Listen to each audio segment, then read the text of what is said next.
नमस्कार। आज हम एक बहुत ही कह सकते हैं आध्यात्मिक और प्रतीकात्मक यात्रा पर निकल रहे हैं। जी।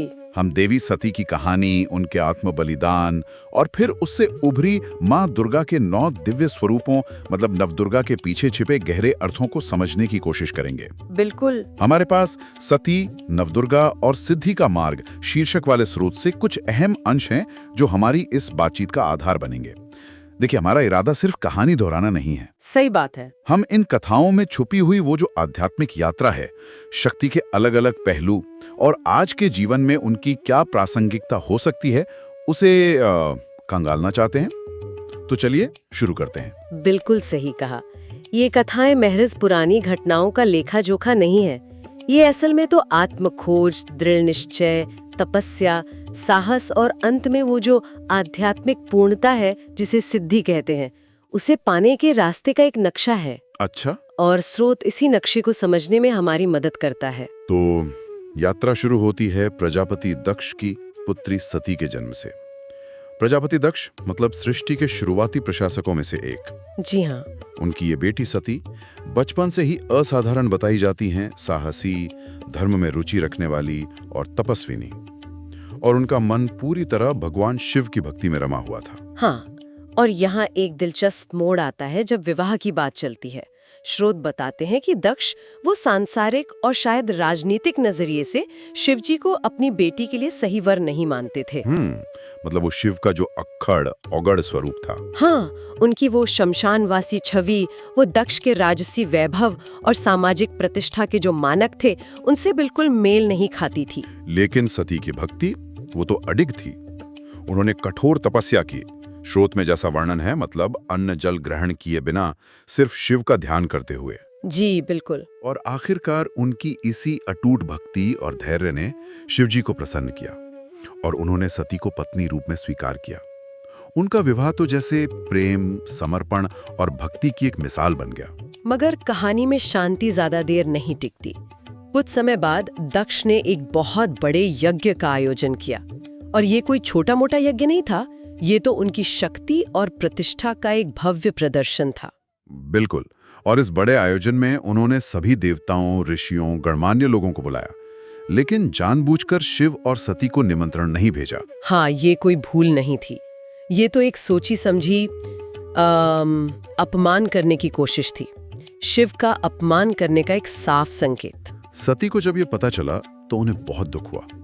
स्रोत बताते हैं कि उनके मन में एक द्वंद्व चल रहा था।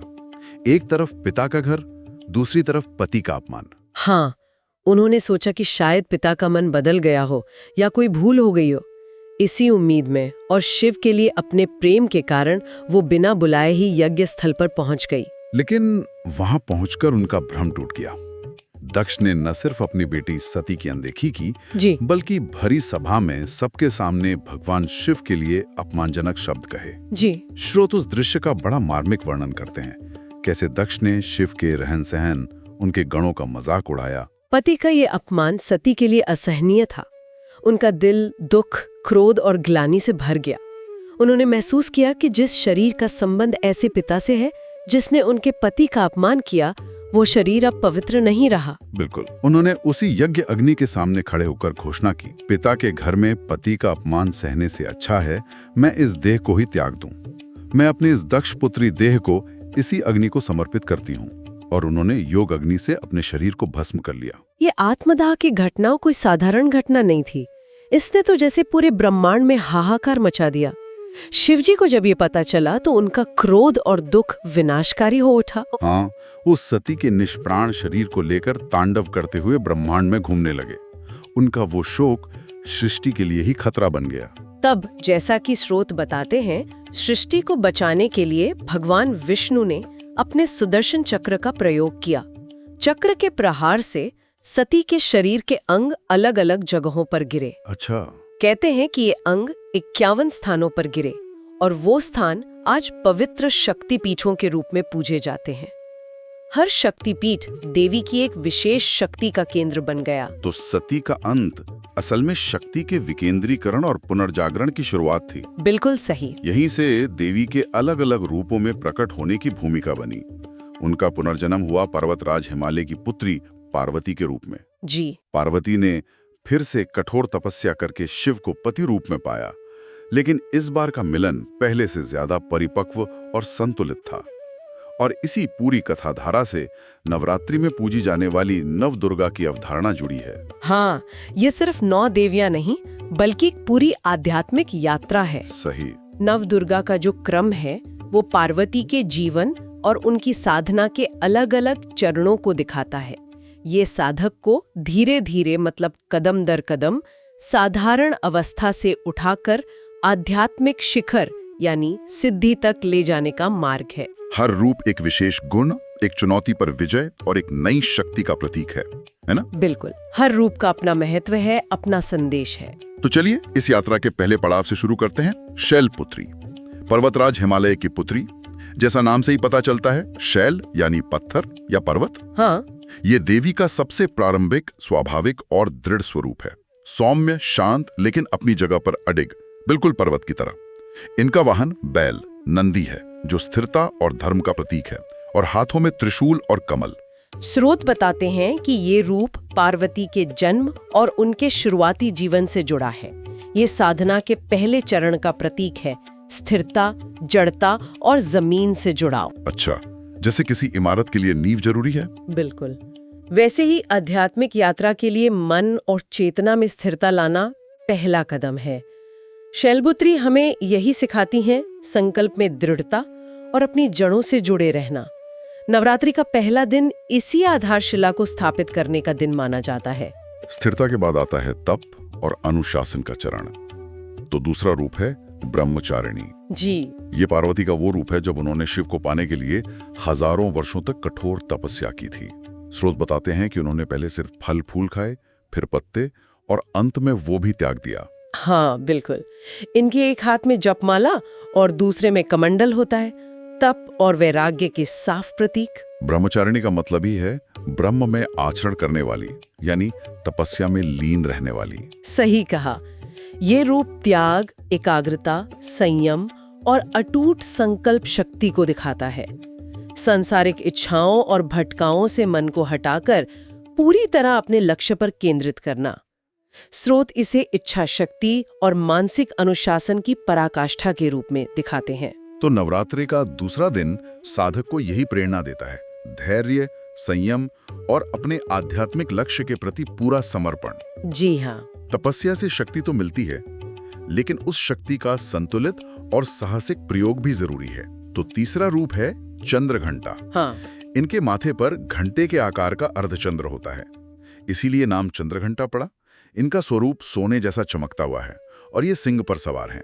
इनके 10 हाथ हैं, जिनमें अलग अलग अस्त्र शस्त्र हैं जो युद्ध मुद्रा का संकेत देते हैं। स्रोत बताते हैं कि ये देवी का सौम्य से वीर रूप में बदलने का प्रतीक है।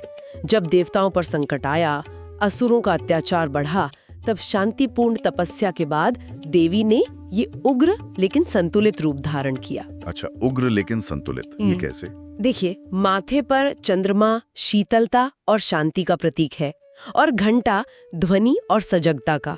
तो ये रूप वीरता, निर्भयता के साथ साथ आंतरिक शांति और संतुलन बनाए रखने की क्षमता को दिखाता है।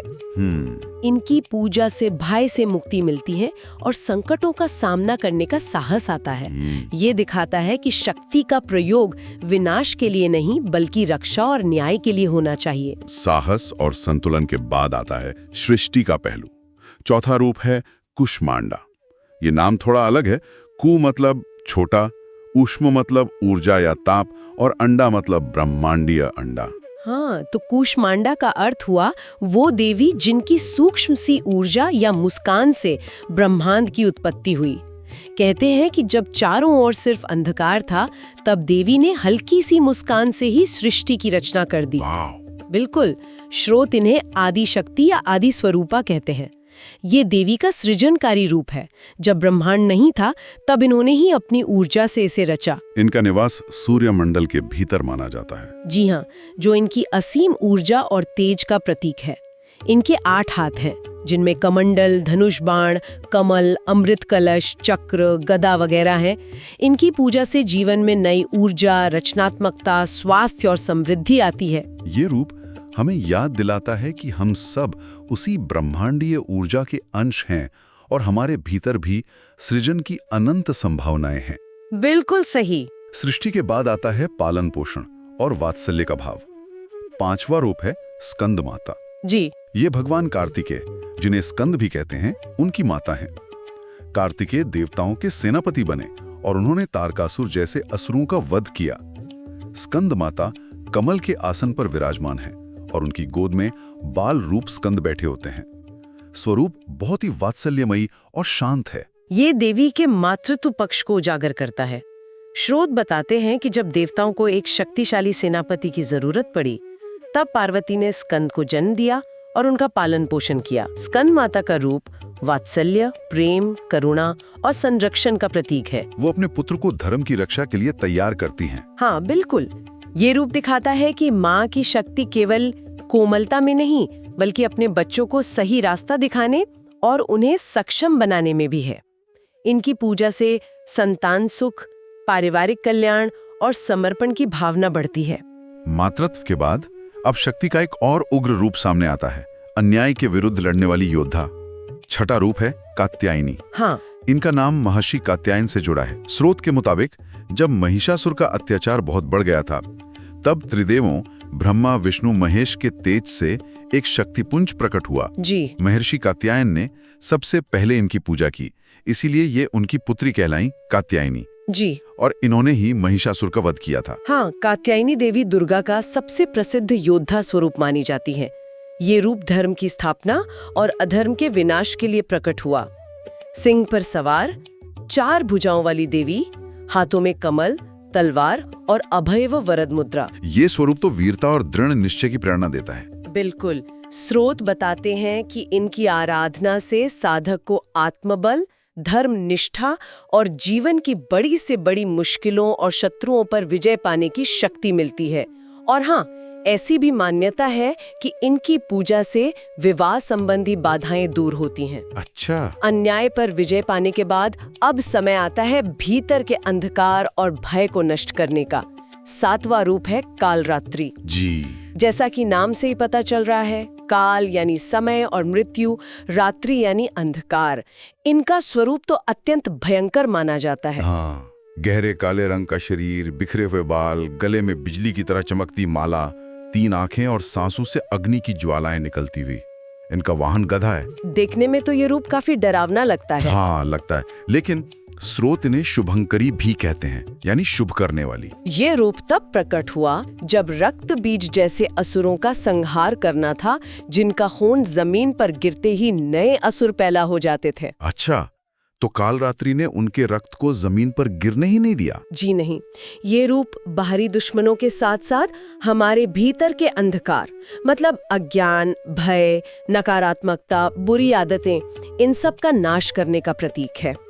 इनका भयंकर रूप इन्हीं नकारात्मक शक्तियों को डराकर भगाने के लिए है। इनकी पूजा भक्तों को निडर बनाती है और हर तरह के संकटों, तंत्र मंत्र के बुरे प्रभावों से रक्षा करती है। भयंकरता और अंधकार के विनाश के बाद आता है परम शांति और शुद्धता का क्षण। 8वां रूप है महागौरी। बिल्कुल।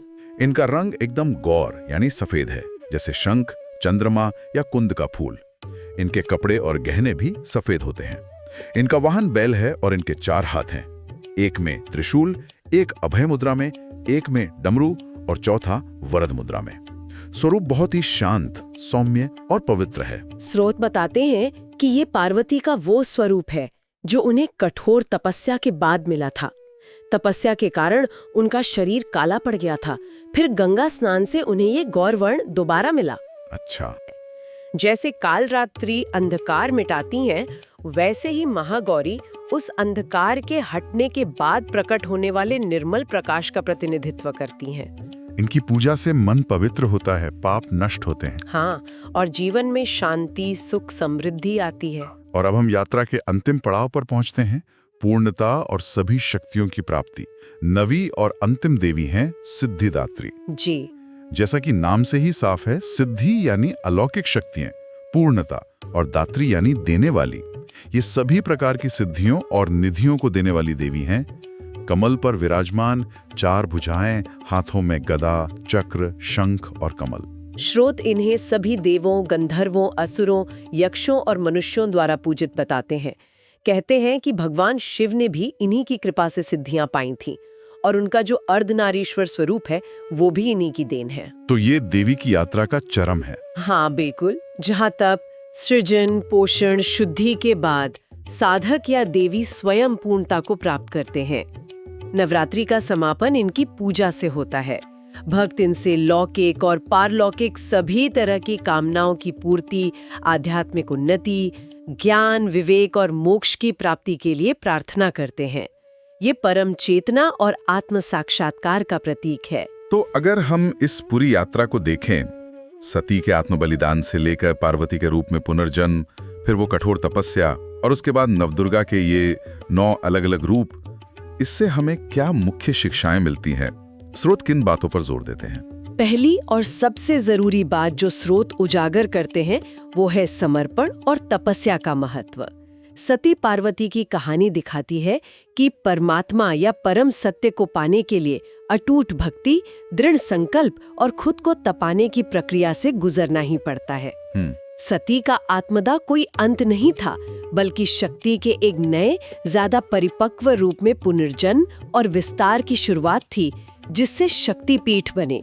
ये एक तरह से ऊर्जा का रूपांतरण था। और नवदुर्गा की एक क्रमिक यात्रा, इसे हम अपने जीवन के संदर्भ में कैसे समझ सकते हैं? नवदुर्गा की यात्रा असल में व्यक्तिगत और आध्यात्मिक विकास का एक खाका है, जैसा स्रोत इशारा करते हैं। ये एक चरणबद्ध प्रक्रिया है। हाँ, जैसे पहले स्थिरता और जमीन से जुड़ाव, शैलपुत्री, फिर आत्म अनुशासन और लक्ष्य के प्रति एकाग्रता, ब्रह्मचारिणी, उसके बाद अंदर के डर पर विजय पाकर साहस और संतुलन विकसित करना, चंद्रघंटा, फिर सृजन करना। बिल्कुल, अपनी रचनात्मक ऊर्जा को पहचानना और सृजन करना, कूष्मांडा। इसके साथ ही दूसरों का पोषण और संरक्षण करने की क्षमता, स्कंदमाता। फिर अन्याय के खिलाफ खड़े होने का नैतिक बल और सामर्थ्य, कात्यायनी। और फिर वो अंधकार मिटाना। हाँ, अपने भीतर की नकारात्मकता और अंधकार को नष्ट करना, काले रात्रि। फिर कठिनाइयों के बाद पवित्रता, शांति और निर्मलता पाना, महागौरी। और अंत में सभी क्षमताओं को मिलाकर पूर्णता और आत्मसिद्धि पाना, सिद्धिदात्री। वाकई ये सिर्फ पौराणिक कथाओं का संग्रह नहीं, बल्कि जीवन के हर पड़ाव में जरूरी शक्तियों और गुणों को पहचानने और उन्हें विकसित करने का एक तरह से मार्गदर्शक है। सही कहा। ये हमें दिखाता है कि पूर्णता एकदम से नहीं मिलती। ये एक क्रमिक यात्रा है जिसमें स्थिरता, तप, साहस, सृजन, करुणा, न्याय, आत्मशुद्धि और अंत में सिद्धि शामिल है। स्रोत इन कथाओं के जरिए हमें जीवन जीने की कला ही सिखा रहे हैं। बिल्कुल, यह एक बहुआयामी यात्रा है जो हमें व्यक्तिगत, सामाजिक और आध्यात्मिक हर स्तर पर विकसित होने की प्रेरणा देती है। शक्ति के ये 9 रूप हमारे भीतर ही मौजूद हैं, बस उन्हें पहचानने और जागृत करने की जरूरत है। इस गहन और ज्ञानवर्धक चर्चा के लिए आपका बहुत बहुत धन्यवाद। देवी सती और नवदुर्गा की ये यात्रा निश्चित रूप से हमें अपने भीतर झांकने और अपनी शक्तियों को समझने के लिए प्रेरित करती है। सबसे ज्यादा प्रासंगिक है। मतलब कि क्या हमें शैलपुत्री की स्थिरता चाहिए या ब्रह्मचारिणी का संकल्प? हाँ, या कात्यायनी का साहस? कौन सी शक्ति हमारे लिए इस वक्त जरूरी है और हम उस विशेष शक्ति को अपने भीतर कैसे सक्रिय कर सकते हैं ताकि हम अपने जीवन की चुनौतियों का सामना कर सके और आगे बढ़ सकें? यह वास्तव में एक गहरा सवाल है जिस पर मनन किया जा सकता है। इस विचार के साथ हम आज की चर्चा समाप्त करते हैं। अगली बार फिर मिलेंगे एक और विषय की गहराई में उतरने के लिए।